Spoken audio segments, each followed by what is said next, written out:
They say Filipinos aren't meant for basketball. I say let's prove them wrong. Many Filipinos think they can't make it in the big league. Though just like you, I was an underdog. But with heart and dedication, you can beat them all. Experience the games like no other. Catch the action live with Arena Plus and get rewarded with excitement. Push your passion to play. Plus more with Arena Plus.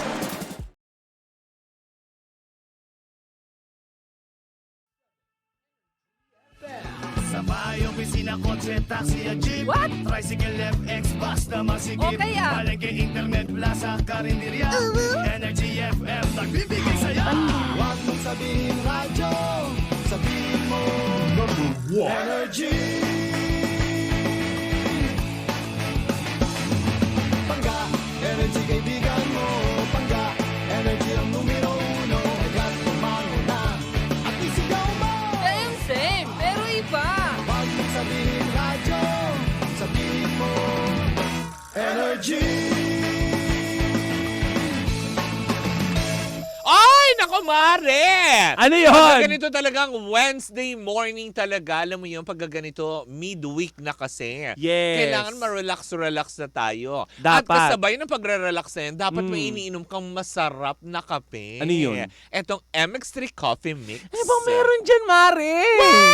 Well, bukod naman sa ito ay may high source ng vitamin C at calcium, may antioxidants benefit ito at cholesterol free. Wow, nakakatuwa naman, Mare, 'di ba? Ito Oh. ay low acid coffee na may low calorie sweetener ng tawag ay sucralose, Truly, di ba? madly, deeply. Sucralose hindi nakakapagpataas ng blood sugar level at blood pressure. O kaya wala kayong dapat ikatakot doon sa mga nagsasabi, naku, baka masobran ako sa kape, baka ganito, ganyan. Oo. Tatandaan nyo ha, low acid coffee ito na may, alam mo yun, Low calorie sweetener. na kung tawagin ay Sucralose. sucralose. na At saka, hindi Mare, in fairness nakakapagpataas dito, ng, high hindi kasi blood. sikmurain. Correct, diba? Kasi nga low acid coffee. Kaya nga naman para makasiguro kayong tunay, natural at original na MX3 ang inyong mabibili, siguraduhin lamang na sa mga leading drugstores kayo nationwide pupunta. At Tita Alice, eto kung meron kang katanungan sa ating mga produkto ng MX3, bisitahin lamang ang website ng mx3ph.com. O di naman kayo tumawag sa kanilang hotline sa 0918-8888-693. Cheers, miss! Dabaglita! With Tita Cora and Kapitana Sisa. Same, pero iba! We are number 106.7 Energy FM. Pangga, huwag mong sabihing radyo. Sabihin mo,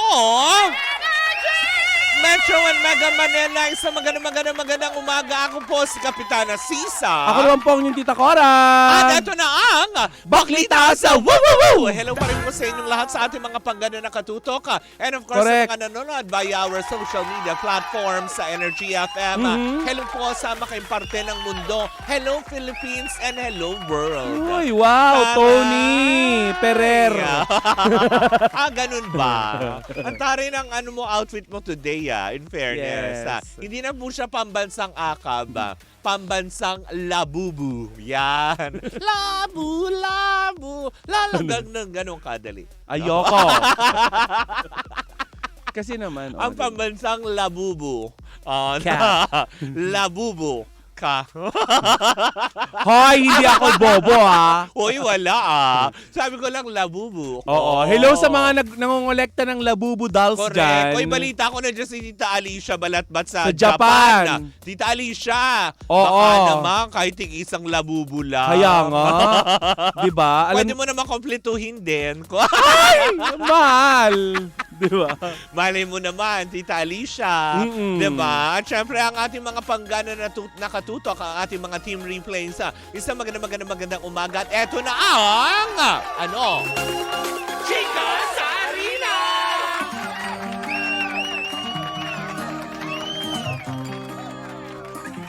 Ba't tayo natigal-gil kay Tamang-tama ano? yung angulo ko kasi nakikita ko si Austin Taylor. Kaya Rins, eh. nga. Alam mo naman, pagdating sa AFAM, Yes. diba, iwagayway natin ang ating mga Oo. bandera. Upang masabihan din tayo ng Mabuhay mabuhay ka, ka Pinay. Pinay. Ganon. At kumanta tayo ng kanta ni Angeline Quinto. Na, Minsan natuwa ang may likha, 7,000 bakla ang ginawa. Oy, eto na ang Chika sa Arena. At diyan sa atin ang Arena Plus, astig sa sports. Naku, talagang nga naman, paastig na. Ang papalapit na semi-final round ng 49 season Governors Cup ng PBA. Kung saan nga naman, nakuha na ang pangunang pwesto kasi 4 sila na naglalaban-laban per group dalawa na lang ang makukuha. 'Di ba? Nakuha na ng Barangay Ginebra ang unang pwesto, 'di ba? Na kung saan nga naman na kanila nang ineliminate ang grupong Meralco sa kanilang labanan noong nakaraang Lunes, 'di ba? Tinapos ng Ginebra sa score na 113 over 106 na dahilan kung bakit na maalam na ang paalam yung mga grupong Meralco. Samantala naman, naku Mare, ito talaga halos lahat tumambling. At talaga nga naman, alam mo yun, na hindi natin malaman kung ano naging reaction nila sa grupong San Miguel kung saan nga naman posible pang makuha ng grupong Converge ang pangalawang pwesto na uusad sa semifinals dahil noong nakaraang Lunes tinalo nila ang San Miguel Beerman by 2 points, Mare, na nakakaloka. Wow. Sa score na 114 over 112. Naging controversial ang nasabing laro dahil inaakala na ng lahat na makukuha na nga ng San Miguel Beerman ang pwesto, kaya lang sa datapwat makatuwid.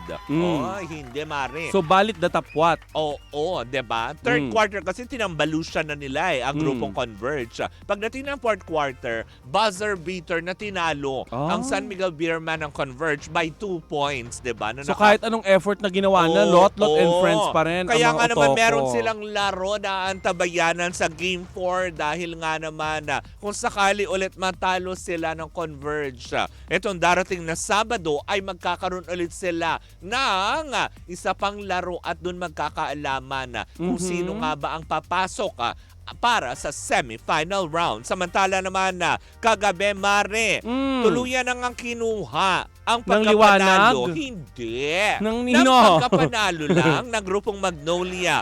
Ang Rain or Shine na tumaya sa 2-2 na parehas na score, diba? Kaya magkakaroon sila ng do or die game Ang tari ng mga tumaya. Oo, diba?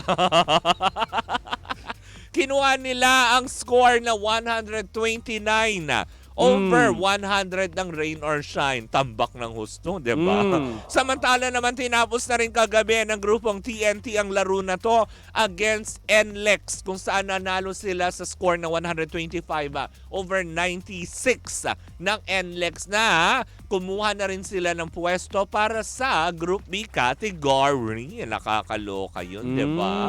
Kaya nga naman, tuluyan nang namaalam ang NLEX at babalik na sila sa highway. Charot, hindi.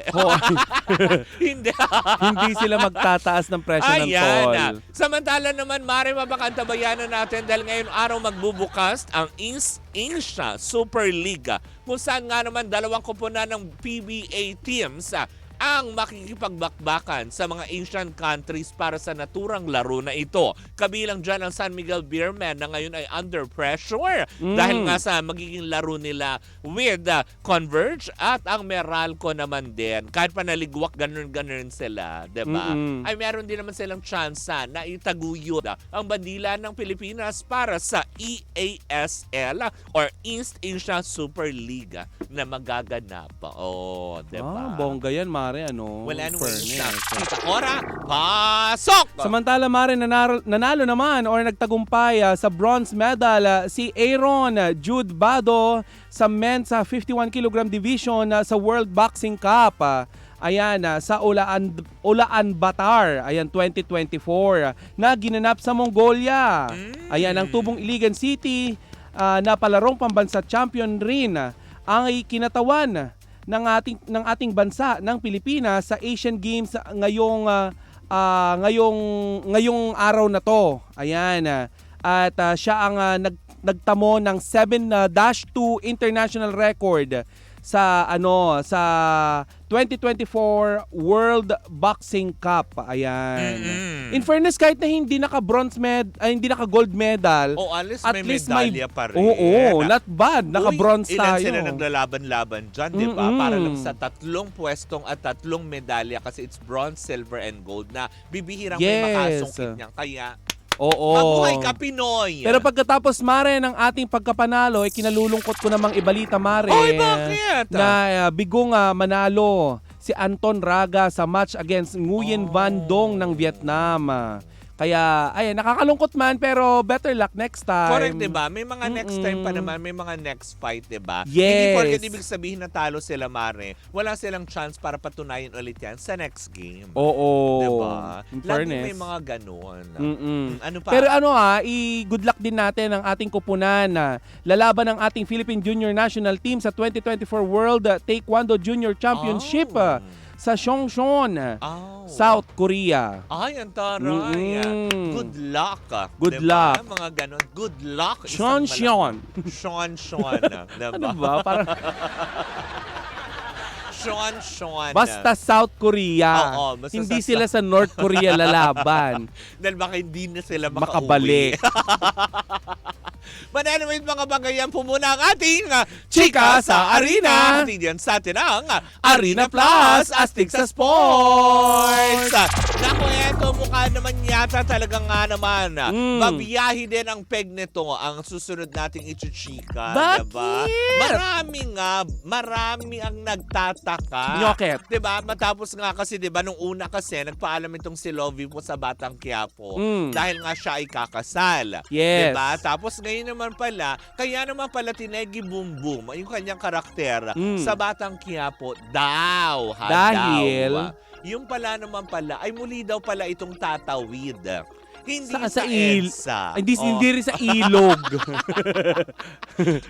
Mula kapamilya, tatawid siya papuntang Kapuso Network. Ay, talaga? Babalik siya doon? Hindi para maging contract artist nila, Mare. Kung hindi para makapag-promote. Nang? Diba? Ng kanyang ginagawang pelikula, yung Guilty Pleasure, na kung saan isa siya sa mga producer with Regal Films ito. Alam mo kung sino makakasama niya dyan? Sina Chite. Sina J.M. De Guzman at Jameson Blake, ang kanyang mga leading men dito sa pelikulang kanyang pinoproduce na din. Ibig Si sabihin, Jameson, yung yung mistisuhin. maputi yung kilikili, diba? Oo. Yung lalaking kala mo walang banil sa katawan na talagang pantay ang pagkaputi. Bakit, Mare? Sino ba ang may banil sa katawan? Si Jimbo.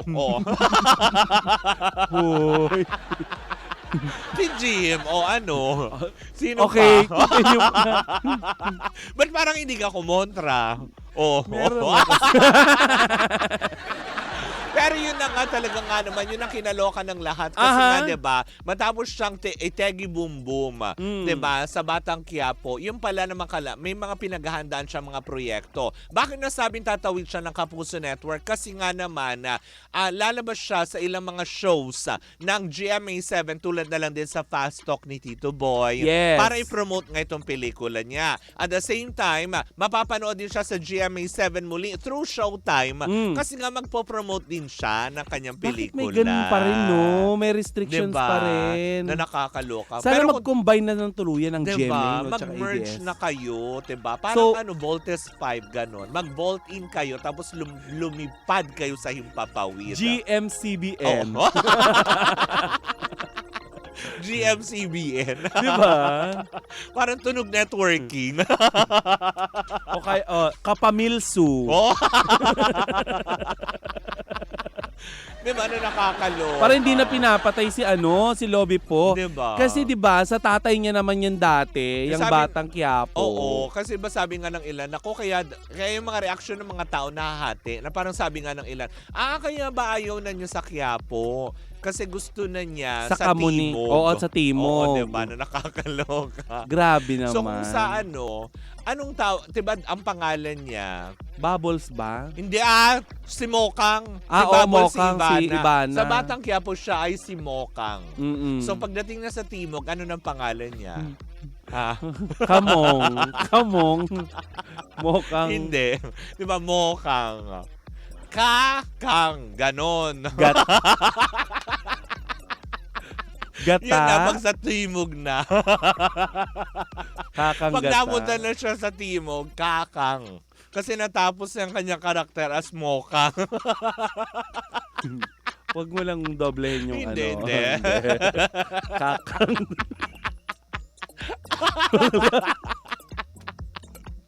Diba? Na nakakaloka. Oo. Pero yun na nga, diba? For sure, papakantabayanan na niya Ano pa yung mga lahat. inaabangan kay kay Lobby po? Yun pa lang naman ang pinapakantabayanan ng lahat, ang kanyang, alam mo yun, co-produced with Regal Films. At nakakagulat ito, diba, na alam mo, hindi lang siya basta actress, kundi isa na rin siya sa mga nagpo-produce ng mga pelikulang Pilipino, mga proyekto para mabigyan din siguro ng pagkakataon. Ibig sabihin, pagkakataon, yung iba nating mga, alam mo yung artista na walang trabaho. Ibig sabihin lang nito, yun ang gusto kong sabihin kanina, na malaki ang impluwensya ni Coco Martin sa kanyang mga co-stars kasi kahit papaano, diba, bilang siya ay nagpo-producer na din, ibig sabihin na impluwensya siya, natulungan din yung iba na nangangailangan din ng trabaho. Si Coco Martin na Oo. winindang ang lahat kahapon. Bakit nagubad na naman siya? Hindi!